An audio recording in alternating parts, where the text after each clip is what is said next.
ប្រហែលចូលថ្មីនេះដល់បាញ់លូបងប្អូននេះសម្រាប់8លីហើយក្នុងមួយសេតមានបាល់បាញ់លូឲ្យហើយនឹងរិញឲ្យមកកាផ្លេអញ្ចឹងសុំគុំបារម្ភគឺប្រើប្រាស់ហើយយកទៅនឹងតែថ្មីអែម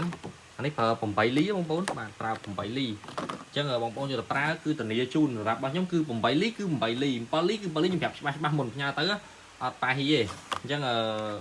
បងប្អូនតែគាត់អត់ទាន់បានទិញបើឆាតមកខ្ញុំថាមានស្តុកហ្មងបើថាអត់ស្តុកហ្នឹងអាចបងលុយទៅឬក៏កក់ខ្លះទៅបានមកខ្ញុំឆាតប្រាប់អានេះរៀបជូនភ្ញៀវដាក់សម័យឡាស្រាហើយនឹងផ្សេងទៀតនឹងសុំបាំងអត់ឲ្យឃើញទេបាទអូខេបានភ្ញៀវចេញច្រើនអញ្ចឹង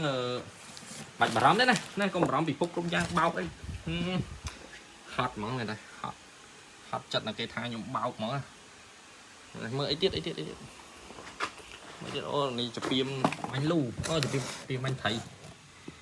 ពីមស៊ូដងវែងចេះប៉ុណ្ណឹងហ្នឹងបោកនៅច្រើនទៀតបាទនៅច្រើនទៀតតែខ្ជិលបង្ហាញអរគុណច្រើនបងកុំភ្លេចមើលលេខច្បាស់មុនវេលុយពីព្រោះគ្រប់យ៉ាងលេខទូរស័ព្ទ097 081 085 Telegram 085 32 231ឆាតមកតាមហ្នឹងមកបាទឆាតចូល page ពីគ្រប់យ៉ាងក៏បានអរគុណច្រើន